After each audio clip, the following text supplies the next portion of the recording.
Driver, tsaka na to, biyahe ka na naman, oo. Ganito naman ako. Umagay pa, bakit kami na dyan, ako'y pa ulit.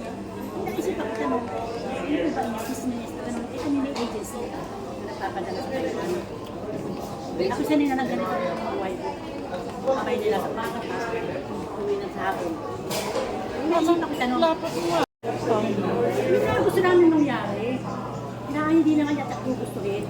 Sa pati yung pamilya niya, ito naman babae na makakarin din. Asawa, parang mula pa bata, ikinong na niya yung bata yung nakabikit kay Ryan. Parang ginawa niya papa. Para si Ryan, hindi na pala. Hindi na yung gawa na. Isa-isa kasi yun. Dami pagkasok ko karoon. Kung hindi nga na nagkaganyan.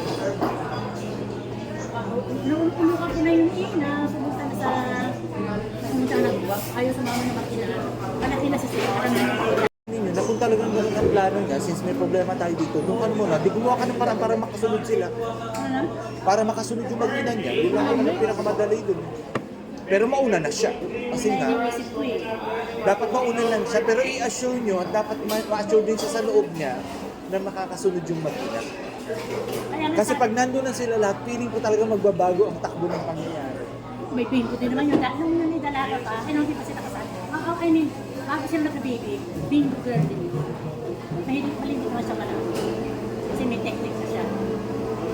Saka hindi, alam mo naman sa abroad, wala namang ano sa abroad. Meron doon bingo, nakikita ko sa diaryo na, bingo na eh. Ganun.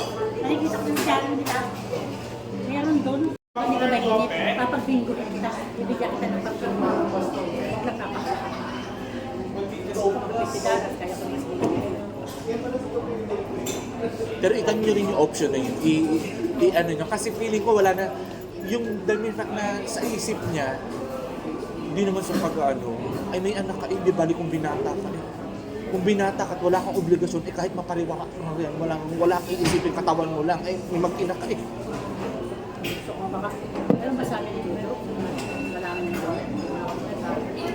Hindi mo rin kaya yung wala yung ayaw na sa ibig. Wala naman binigyan. Maganda sa kanya. Ay, wala yun. Lalo, alam niyo, huwag niyo sasabihin yung Tita Lily. Alas 2 pa lang. Pa-skyway ko naman yung sasakyan ko. Yung exit kasi nabikutan yun ang batuturo. Exit to exit, nakaw. Kasi yung mapapuntang better living, napakarami nito. Yung pinaka-priority. Yung from Skyway. Ay, pag Skyway. Yung Skyway pagbaba, yun ang madugo. Kasi pag Skyway, kapag ganun ka naman eh, pag Skyway.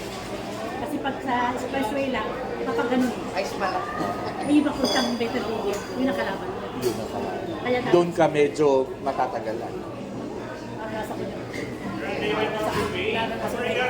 Isang oras yata kami. Nasa mga patakong sasakyan na kami ng Lakari. Dapat pa kami sa oras. Lakarin mo na lang.